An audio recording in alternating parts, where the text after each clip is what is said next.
keep your promises that you make to yourself. So as you go through your life and you decide that you're going to do something, or keep that promise to yourself and do it every day. Don't be dismissive of how, when you say you're going to do something and you don't do it, don't be dismissive of how that affects your self-esteem, your confidence, and your trust in yourself. Hey, it's Rocky. Welcome to Richer Soul. Today's guest is Susan Birch, who's going to go deep on nutrition and health.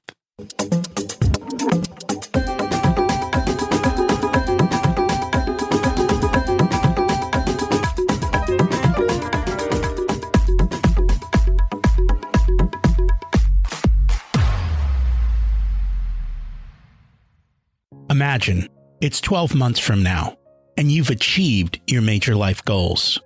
How does it feel to be in the best shape of your life? To wake up energized, excited about the day? To have great relationships and friends who support you and propel you forward? How does it feel to have an excess of money, to be able to make the choices you want? To be fearless and open to trying new adventures? Imagine being connected to the universe and it providing everything you desire. It's possible over time, and your past does not dictate your future. The only thing holding you back from this vision is you. It's time to take control of our thoughts and use them to our advantage.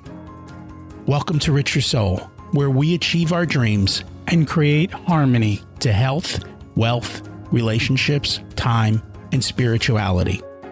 If you have not had a chance to listen to episodes 1 through 9, I encourage you to go back and listen to the framework behind Richer Soul and how to create the life of your dreams.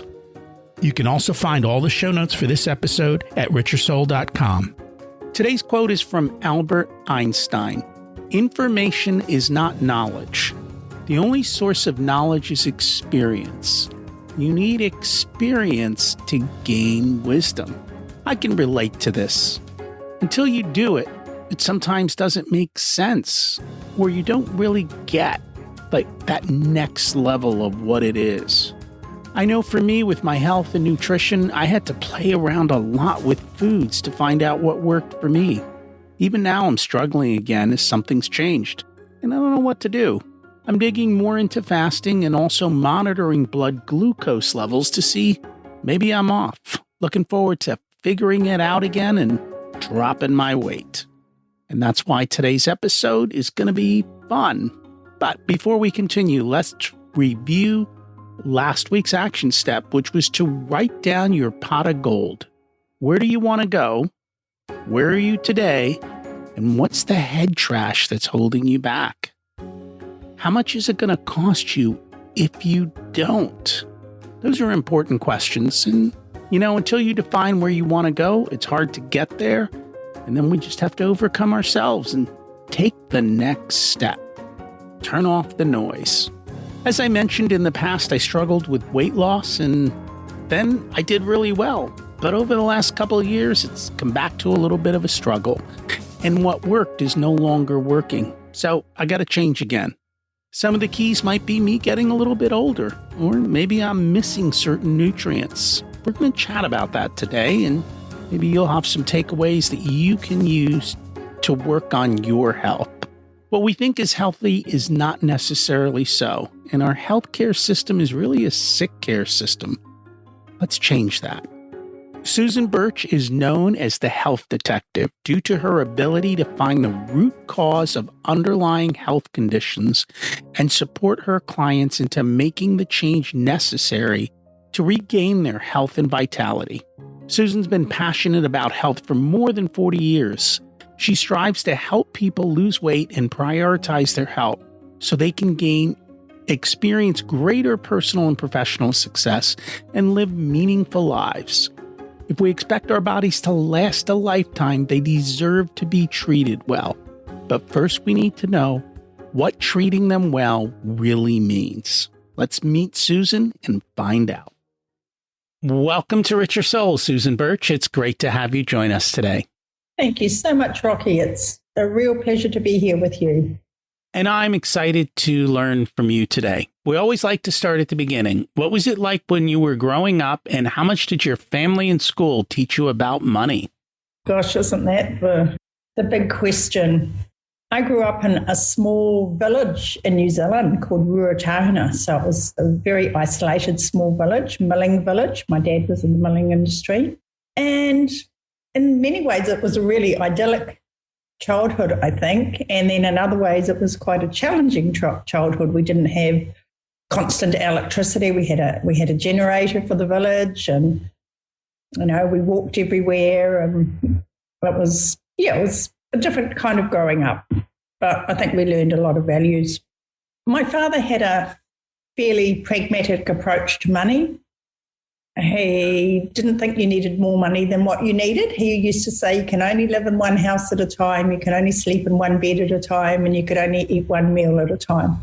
So that was the approach that we grew up with money.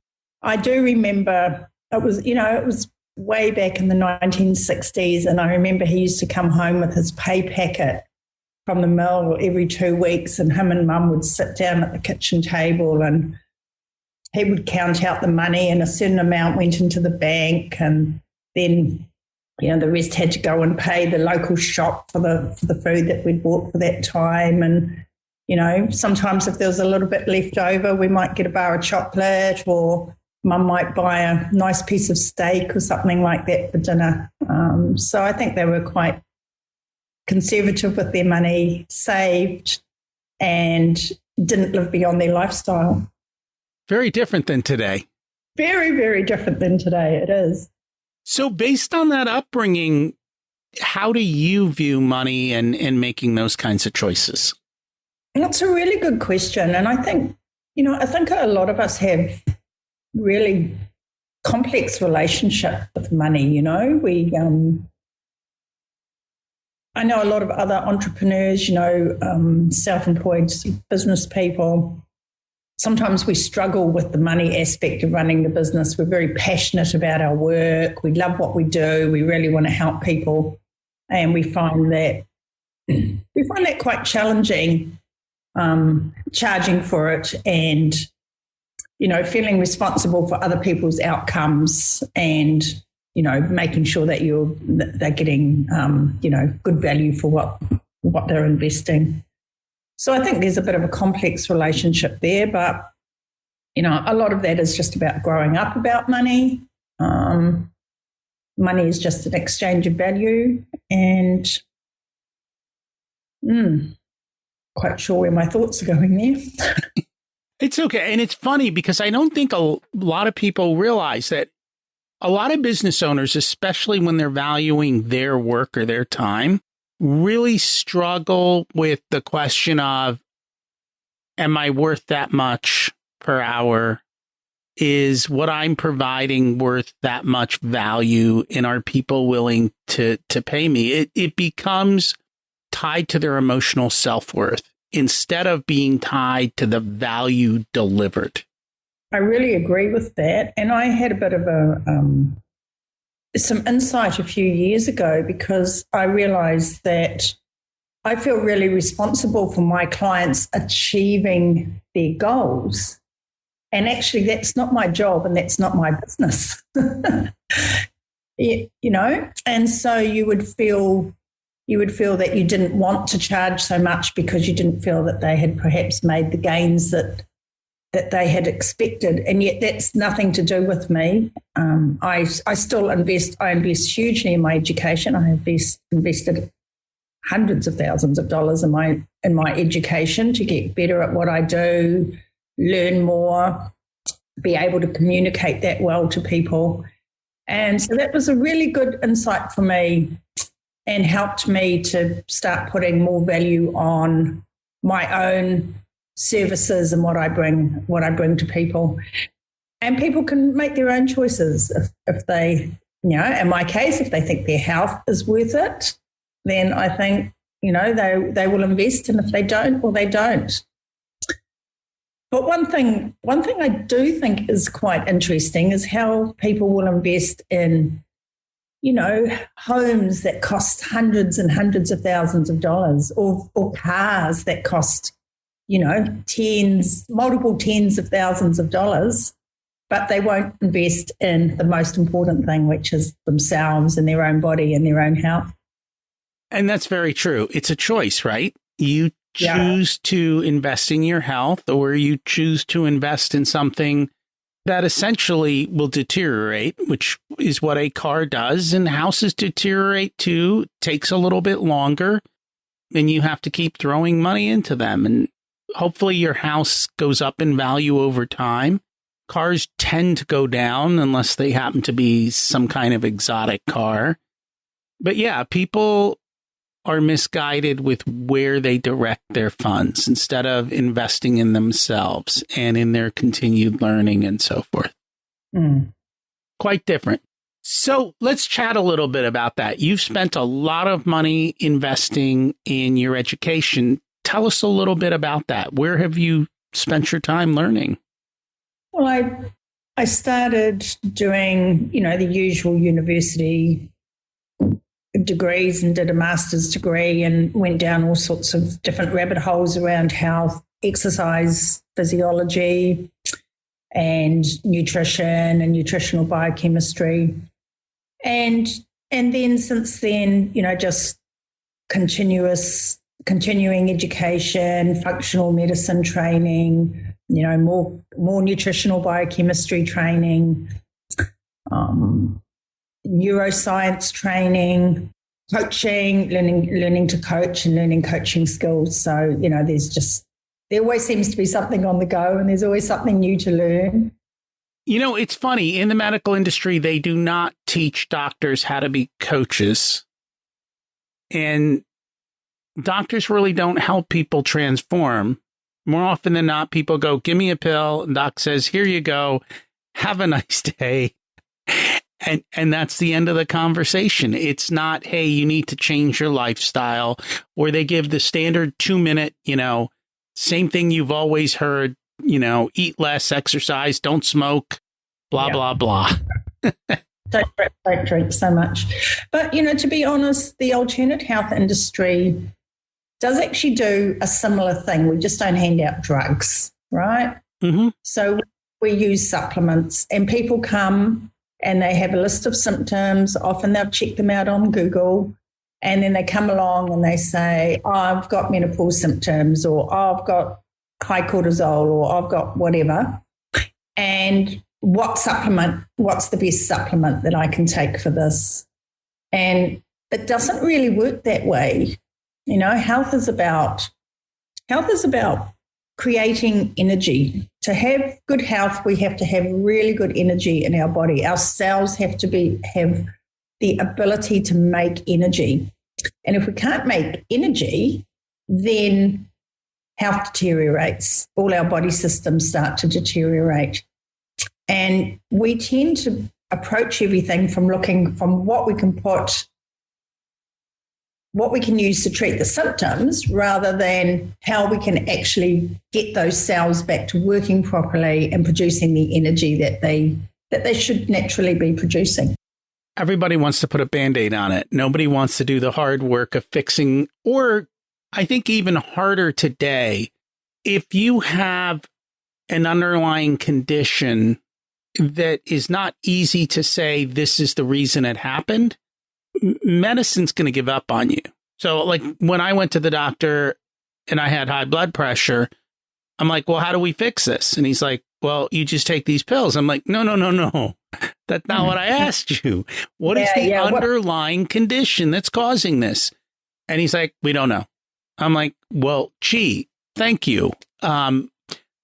Sometimes with diabetes, it's a little bit easier, but not always, because the underlying condition might very well be diet and exercise, which has caused a whole lot of other things to go wrong. So it'll take time to fix it. But some of the issues that we face, they don't know the answer as to what is the underlying cause. And more often than not, they won't spend any time finding it. Well, the underlying answer in most cases, not all cases, but most cases of blood pressure is nutrients. is having the right nutrient balance, is having really good metabolic health. And, doctors don't know about how things like potassium and magnesium affect having high blood pressure, and how insulin resistance affects having high blood pressure. So they don't talk about those things. That I presume that way back in medical school, they did learn the biochemistry about that, but they may not have learned nutritional biochemistry. So there's so many answers to high blood pressure. And, in all my time of working, I've only ever had one person whose blood pressure I wasn't able to get down using natural nutritional and exercise means. Interesting. I know for me, the surprising thing actually came from another one of our guests who's one of my friends. And he said, hey, I've noticed that some people who have high blood pressure have sleep apnea. And it's something you should test for. And literally, as soon as I got the machine, my blood pressure dropped. And that was not a conversation anybody else was having. There's quite a common relationship there between sleep apnea and high blood pressure, and stress and high blood pressure.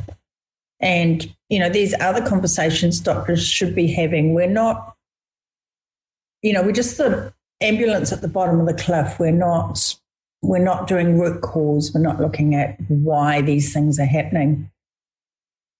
And then the public also have to take some responsibility for that, because people often don't want to do anything to make changes, or I'm going to go on a boot camp or do 8 weeks and, I eat clean for 8 weeks so then I can lose a bit of weight and then I can go back and eat like this again. So how did you decide to become the health detective? Well, it evolved over a long time. As I said, I really started off in the exercise physiology area and was really, really fascinated. I got really fascinated about, homeostasis and how the body works so hard to keep us healthy. And I loved all those underlying mechanisms that the body has to keep us healthy. So I started off basically in the exercise industry. I was really interested in that. And I set up my own facility, and I had sort of 10 staff and physiotherapists and massage therapists. I was the first 24-hour gym in New Zealand. So that was a long time ago, 30 years ago.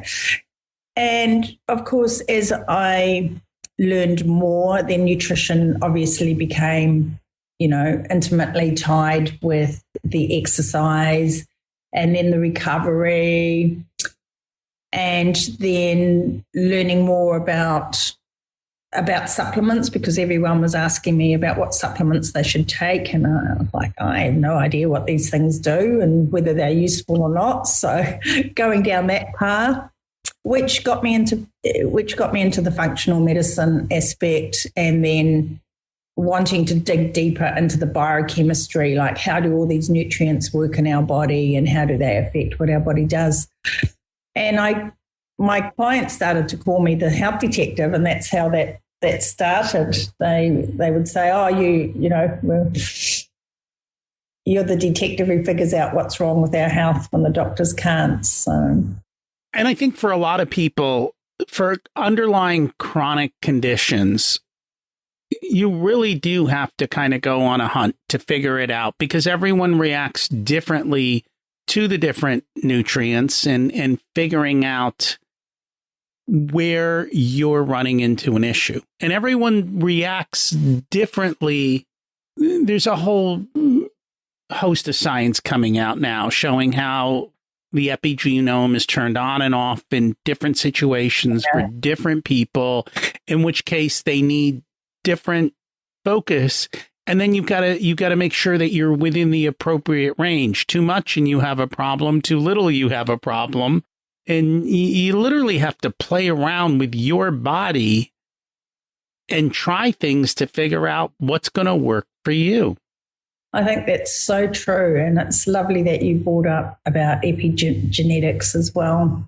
As far as I can see, most we're still really focused around macronutrients. So we're focused around the energy aspect of nutrients. That's a huge focus. It's all about, what's my macro? Should I be low carb or should I be low fat?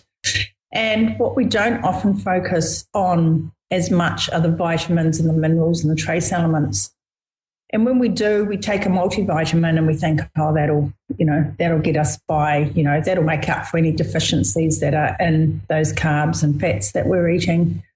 And that's not really true. And I'm predicting, and I've been pretty good at predicting where this whole health industry thing will go. A few years ago, I predicted that insulin was going to become one of the key focuses. And now I'm predicting that micronutrients, really understanding vitamins, minerals, and trace elements is going to be the next thing that we need to get into as an industry and really focus on.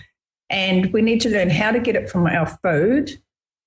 And then if we are going to use supplements, how to do it, because synthetic supplements are not always the answer. You buy a multivitamin and you have a look on the back and you're like, who decided how much of what's going to go into this and why?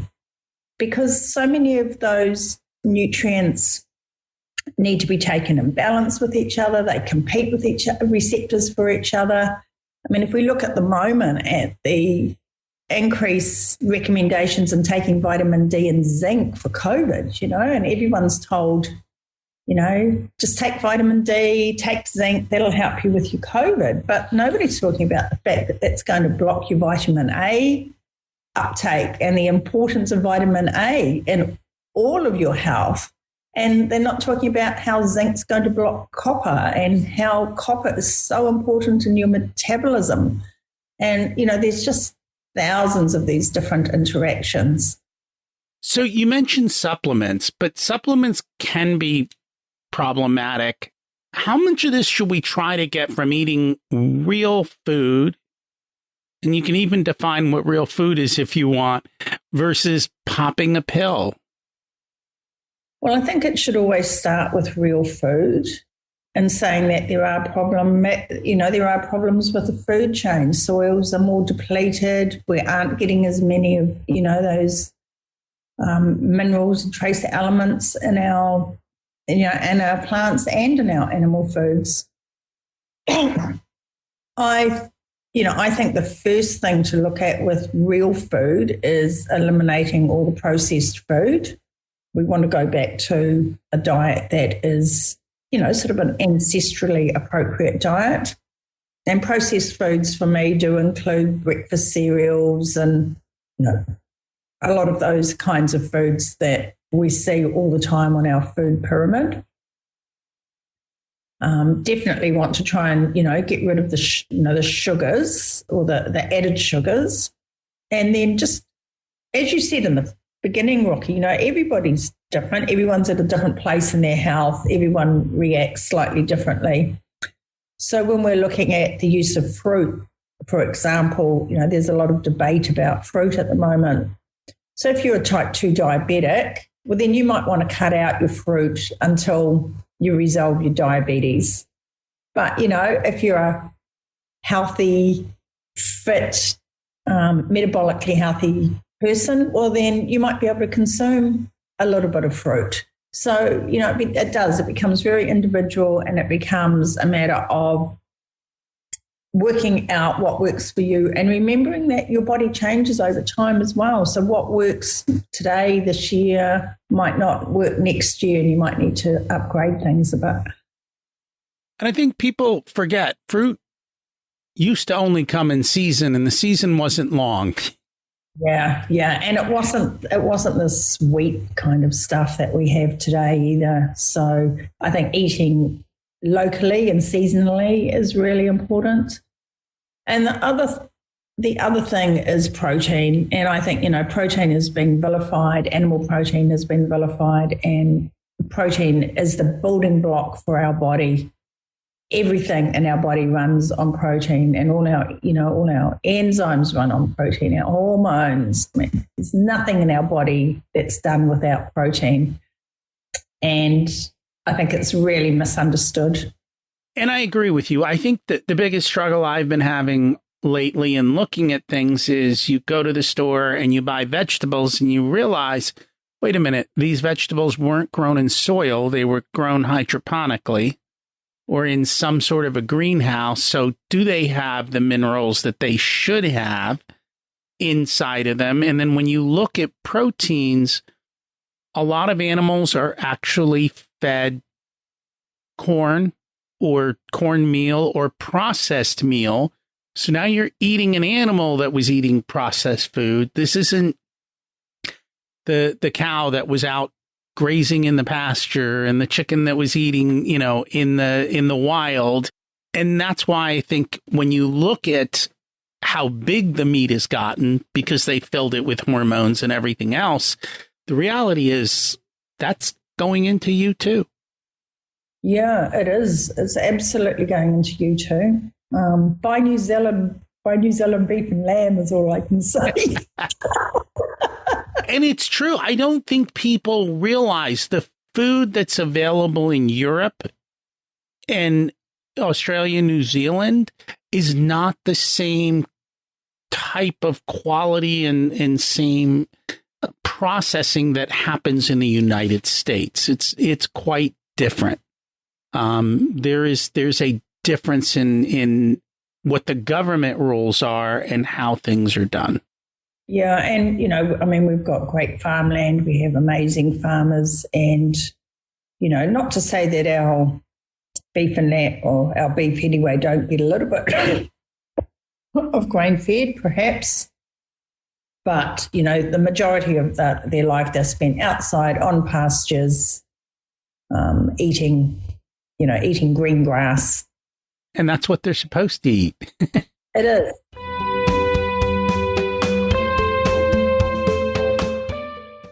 Today's episode is sponsored by Profit Answer Man Podcast. Did you know that most small business owners hate looking at their financials? It's one reason they may struggle with business success. The Profit Answer Man podcast helps them ensure they are profitable and can pay their employees and weather the storms we all have to face. It's built on the Profit First methodology of pay yourself first.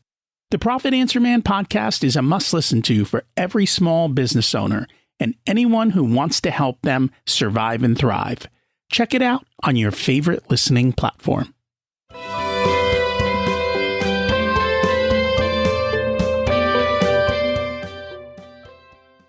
And then they convert that green grass into protein and all these vitamins and minerals and things that we need in our body. And then we eat them. So, yeah, it's a bit of a cycle. And that's something my dad taught us, way back when we were young. So we ate a lot of venison and pork because Dad was a hunter, and we didn't have a lot of money. And respect for the animals was something that he really instilled in us. Respect for the animals that we shot and that we prepared and that we ate. And I suppose growing up doing that hands-on has been a big influence on my life, and treating animals well was at the forefront of that. He was very opposed to any, he didn't just shoot to wound or anything. You shot to kill. You always showed appreciation to the animal, for the fact that it was providing food for the family.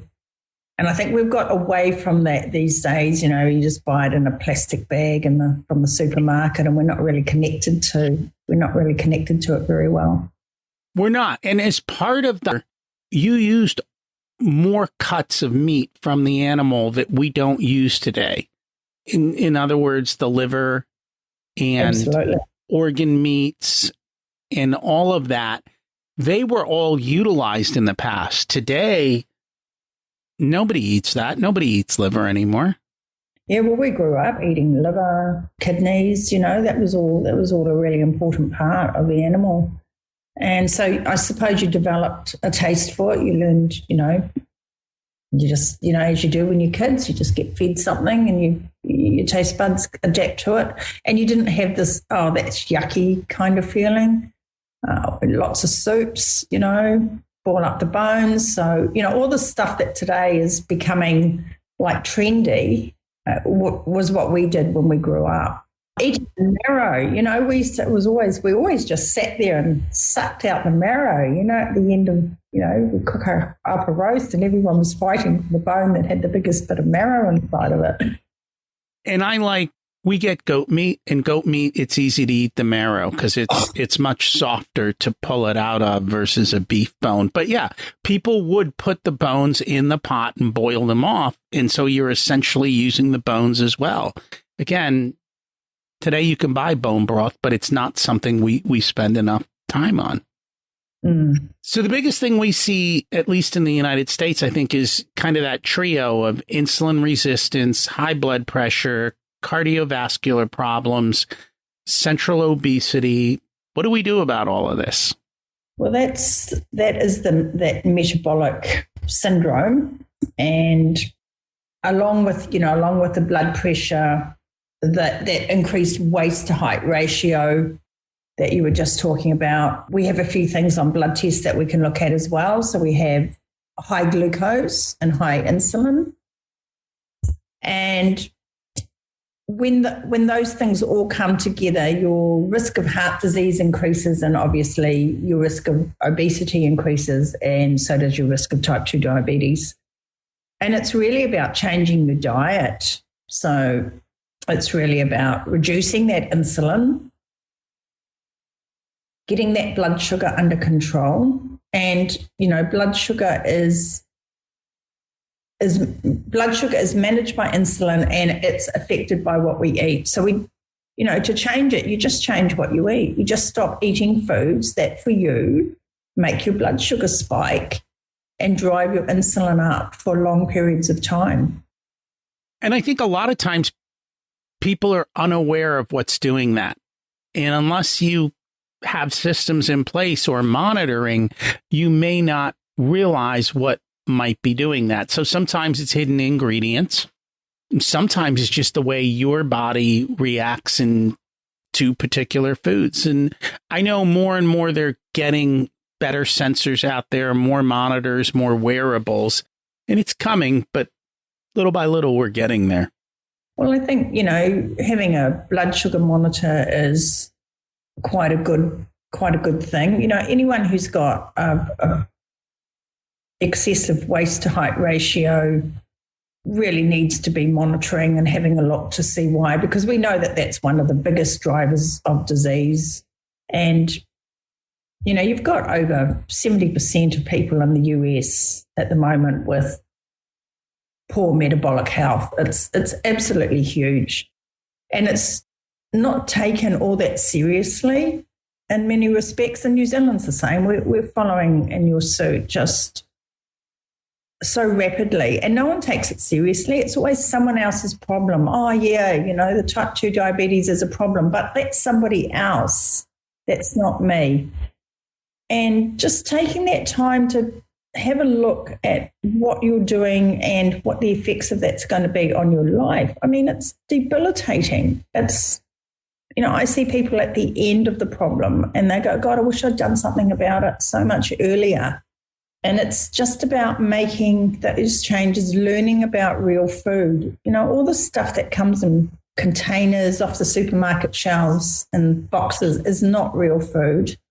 So I think there are people who face the opposite problem, right? They do all the things they're supposed to and try to be proactive, and yet they still gain weight. What's going on there? Yeah, those are interesting situations. We have hormones going on,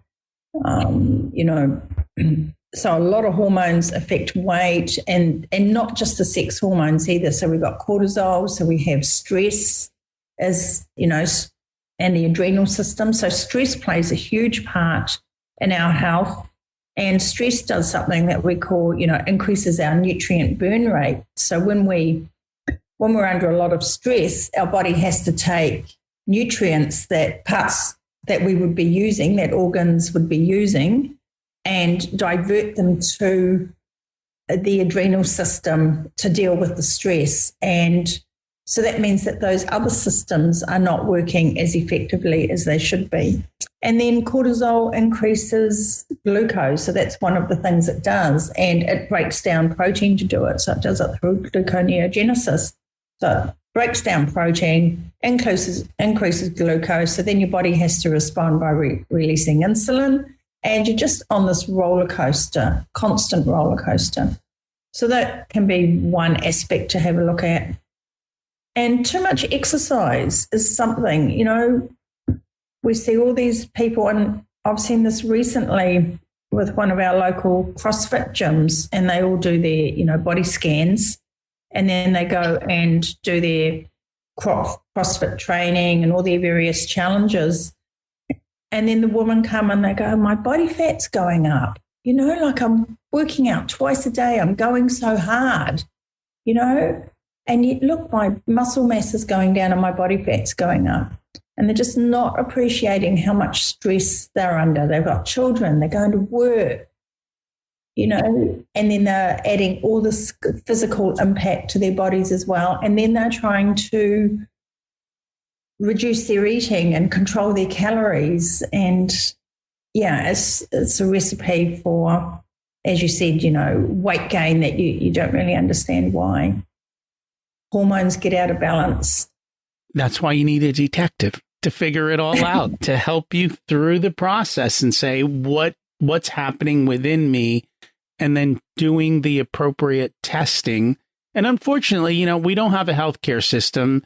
Most insurances will not pay for a lot of the testing. And so you kind of have to go it on your own and find what works and what's not. And there's a lot of misinformation out there. And so kind of weeding through all of that. One of the things we haven't touched on is seed oils and vegetable oils, basically. And I think people think they're good for us, but the reality is they're not as good as we might think. No, seed oils are proving to be very problematic. And one of the issues with seed oils was back with the old cholesterol concept, that cholesterol causes heart disease, which is, now been well and truly rebutted, really. But you'll still find that, most medical practitioners will be worrying about cholesterol. They do in New Zealand. And someone comes in and has a series of blood tests done, and the first thing they do is hone in on your cholesterol and say, oh, you need a statin, because they feel like they can actually do something and be useful. But the problem with seed oils was that because they lowered LDL on blood tests, there was this perception that they were heart healthy, but we're finding out that they are not heart healthy. They're very, very toxic to our cells. There's associations with things like increased cancer. There's problems with how we burn them in the mitochondria for fuel. So we have problems with fuel intake. They affect so many different systems in our body. So we should really be avoiding those liquid seed oils. Which goes back to processed food and eating out, because when you eat out or you eat processed food, then one of the top ingredients is seed oil, along with sugar. But everything, and you go out and you eat at a restaurant and everything's cooked in seed oils. I really notice the taste when I eat out, because I just, only use animal fats. And, you go out and, it might be a beautifully presented meal, but you can still just taste those seed oils in it. So one of the other things, and you kind of touched a little bit on it, is how much does sleep matter in all of this? Absolutely, hugely, of course. Sleep is so important. And sleep allows us to, reset our bodies, reset our brain. It's like the street cleaner coming and cleaning all our central nervous system for us. So sleep is absolutely vital. And that's something else that we're doing, we've our circadian rhythm talks to our DNA. And, you talked about that in the beginning, Rocky, about, this flipping the switch, and, you might switch genes on and off. And sleep plays a huge role in that process as well. So we sit up late at night, we have all this, artificial light, we spend all day inside, and lots of people have sleep problems, and then they take, various either medications or herbal medications to try and deal with those problems. But resetting sleep is super important.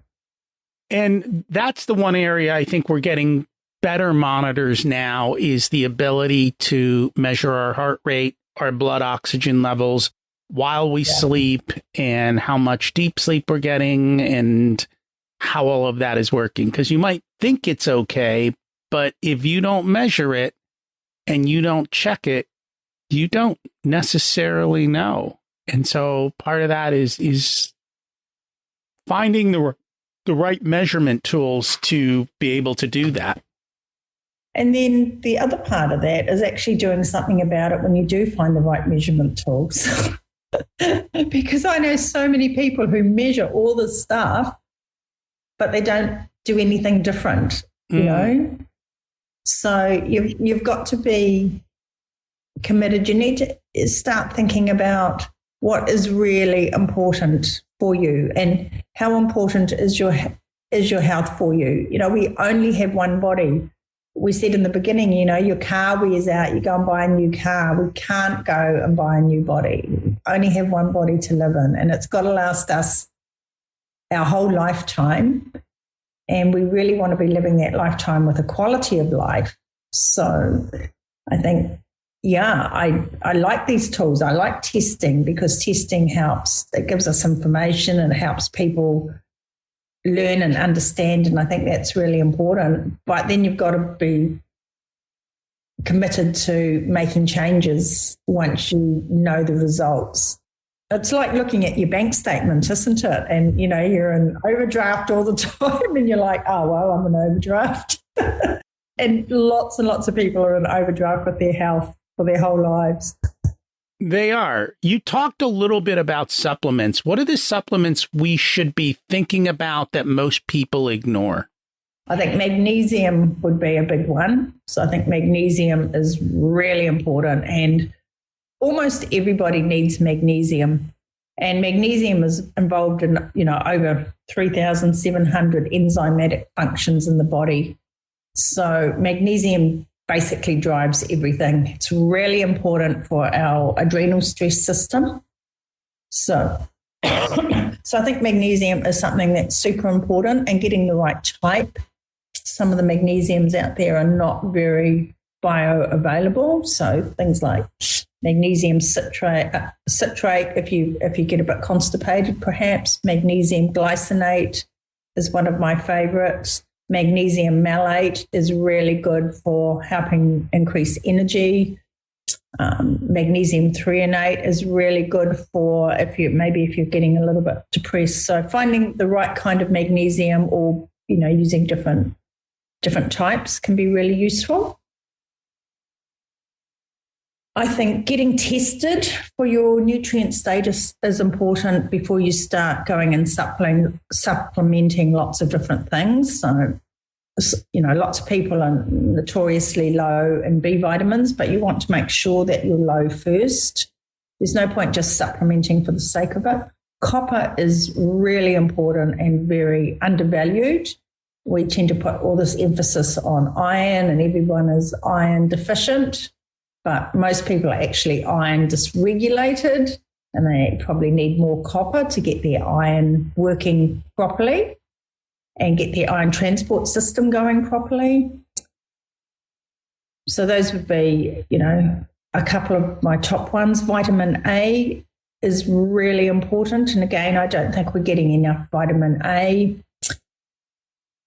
A lot of our vitamin A is coming from beta carotene from plant foods, so we need so much more of that to convert into retinol.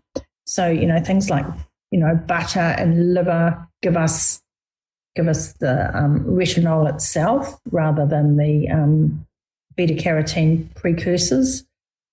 So if you want to use carrots as your source of vitamin A, it's a 12-to-1 conversion rate. So it's going to be eating, sort of a kilogram of carrots every time you eat to get enough vitamin A. So, those things aren't all that practical.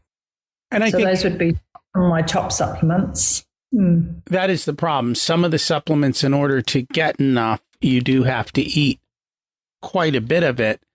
But I still don't know taking supplements. Like you got to find that right balance for you and figuring out what works to improve yourself. And I think you touched on this earlier. The other thing that comes up is aging, because as we get older, things change. And so you've got to constantly be on top of that. What are some of the things that you have seen occur as people age, and how does that affect what's going on in their body? Well, as we age, our need for calories reduces, but our need for nutrients really increases. So one of the biggest things I see with aging people is the lack of protein. You've got to get enough amino acids into your body in order to have muscle protein synthesis.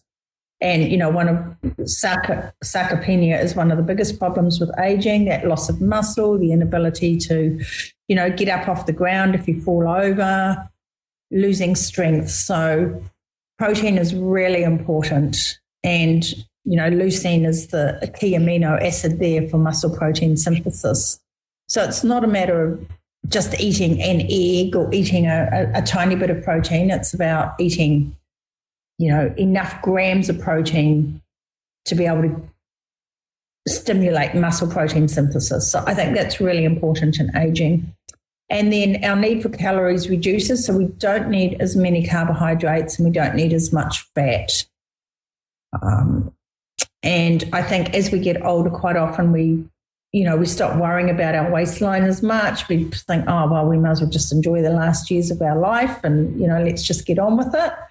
And so we tend to eat more processed food, less nutrient-dense food. That, of course, then affects our, dementia and our brain fog. And, we're losing hormones as well as we age. So aging is a time where nutrition becomes even more important rather than less important. And I think that's the one thing I've noticed. When people have certain medical conditions, they're not thinking of nutrition as the underlying problem. With dementia, they're not thinking nutrition. And the other thing is we do lose muscle mass every year. And that's why I'm a big fan of weightlifting, like learning to lift heavy weights so that you counteract that normal process. I think the biggest thing that I've been hearing lately is that they are now treating aging as a disease versus an actual process, and saying, hey, if we can target this and treat it like that, then a lot of the other things that occur we can solve. Because the reality is, like, most of cancer occurs later in life. Dementia, all these things occur later in life. They're all coming from, we just assume it's because we're getting older, but there are people now who are finding ways to actually essentially make us younger again. Have you looked into any of that? I haven't done a lot of looking into that, but there's a lot of research into anti-aging and all the different compounds, and so many people have different ideas and thoughts about that, and I think we're learning more and more as we go along. There's always something for sale though at the end of that process. Come and buy my latest fancy water or fancy sea salt or, fancy supplement or fancy gadget. And I think that's great and that's all very well. But, let's do the basics first. Like, let's get back to eating real food. Let's get back to exercising properly, as you say, lifting some weights. Let's get back to taking care of ourselves properly. And then we can add in all these other extra bits as we go along. I did just want to go back to that supplement thing, if that's okay, Rocky, talking about the supplements. There are real food supplements. So one of the things I would suggest is, if you're not going to eat organ meats, buy organ supplements. If you're more of a plant-based eater, use bee pollen if you can tolerate it, so that at least they are coming from a food source. Cod liver oil can be a great source of vitamin A and vitamin D and EPA and DHA. So try and source food-based supplements rather than synthetic-based supplements. And vitamin C is another one. And there's a huge debate going on at the moment about the difference between ascorbic acid and real vitamin C. But real vitamin C has so many more aspects to it than just the synthetic ascorbic acid that people buy in their supplements. So if you're going to take vitamin C, go and look for vitamin C that is called real vitamin C and is a food-based vitamin C rather than a synthetic-based vitamin C. And it comes back to being natural again, right? And, it's just like going to the store, being processed foods or processed supplements and buying what's right. Exactly. Yeah. And learning that. Is there anything that we should have talked about, but we didn't get a chance to? Well, we've covered off most things, I think. We covered off, eating, protein, the need for nutrients, understanding what's in your supplements, understanding the difference between synthetic and real supplements. Testing, there are lots of tests that you can do. The US has some wonderful tests. They have, Dutch hormone testing. They have lots of great microbiome testing, which is something we haven't talked about, the digestive system.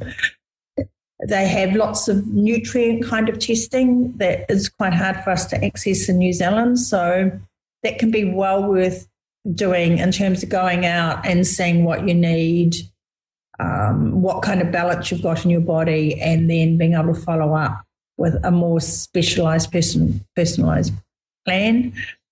Taking care of your gut health, I think, is something that is really, really important. So many people are taking, proton pump inhibitors or over the, kind of reflux medication. And, it all starts in our gut. So if we're not taking care of our gut, we can't absorb the nutrients that come into our food. We can't kill off all that bacteria and pathogens that come in. So I think that's a really important place to start and focus on.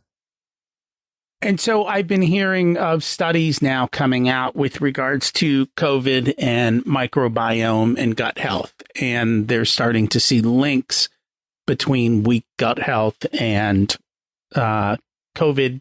I don't know if it was long COVID or what it was specifically, but all of these things are tied together, and people need to keep track of it all and make sure that they learn how to run their body, essentially, right? Because we get one life, and you need to figure it out. Speaking of figuring it out, what is one action step people can take this week to move forward? I think one of the best things people can do for their health is to go and get the seed oils, the vegetable oils, the canola oil, the sunflower oil, get it out of the pantry and go and put it in the rubbish bin. And I don't think people realize how much those oils even affect brain chemistry and all of that. And cancer risk and things like that. I mean, they just get in there and they just change DNA, they change cellular function. And I don't know how you get all this stuff banned. No, I don't know that it's about banning. I'm really big on free choice, and I'm really big on people can choose to do what they like.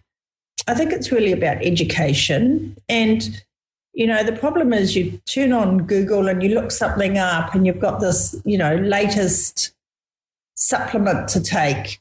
And you've got all these opposing ideas about how it all works and what's healthy and what's not healthy.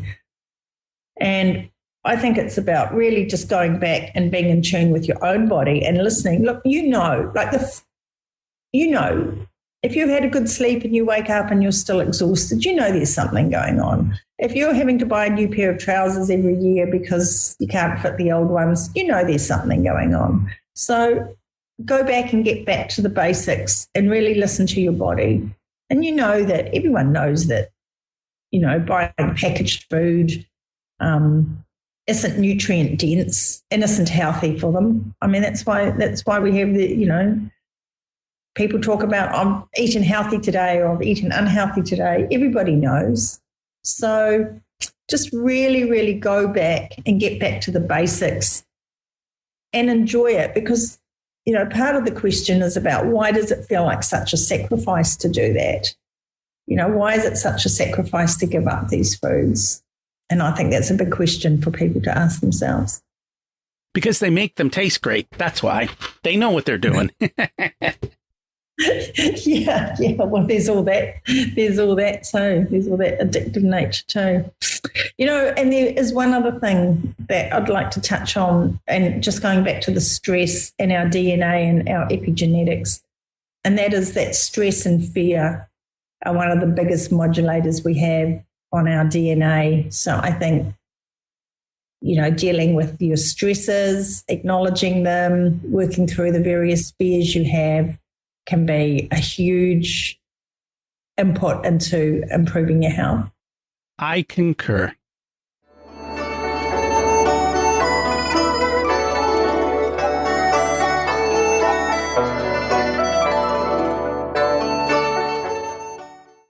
It's time to learn the secrets of life.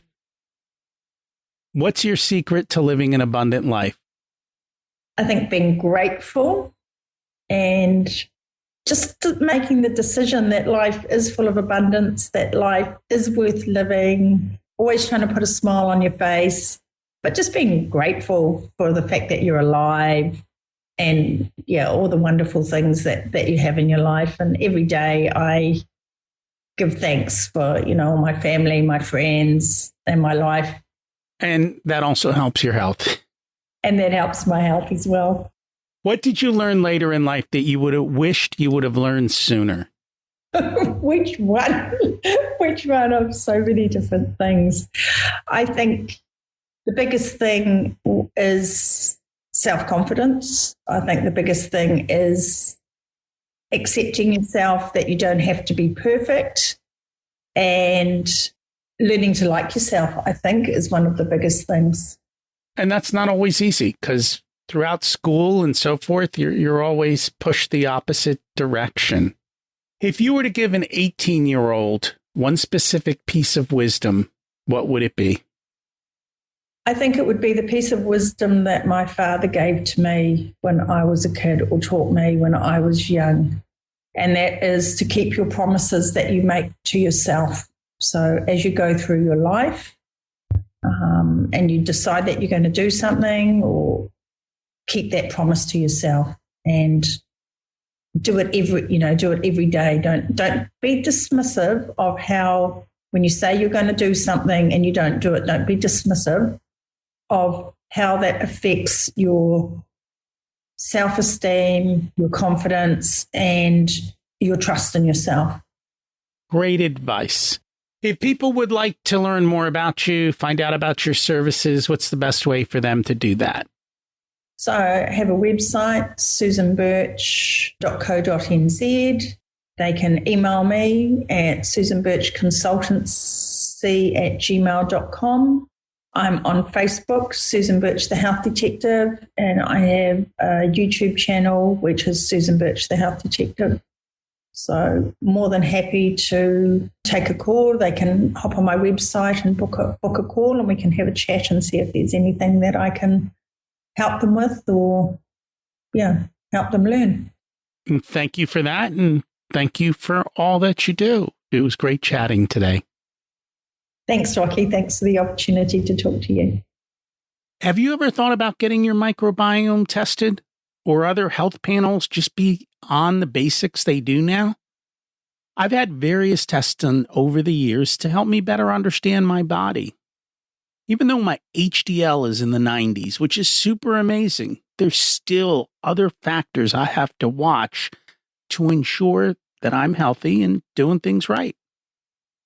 This week's action step was to get rid of seed oils, vegetable oils, throw them out. The problem we face is this stuff is everywhere, especially when you're out to eat or eat anything that comes in a box or can or something else. It makes it really hard to control. I wish we had more regulations on food that prevented this. We do our best to eat and cook at home for ourselves and pay attention to the oils that we use. And we don't use any of those vegetable oils at all. So think about your health and what are the things you're putting in your body that you didn't realize weren't so good for you. Next week, we've got Julie Broad on the show, and we talk about what's really true, some of the experiences she's experienced throughout life. Too often we hear things and they're not necessarily so. Kind of like our nutrition from today. If you enjoyed this episode, you know someone else who would you do me a favor and share it with them? I would appreciate that. Thank you. And thanks for listening. Have an abundant week.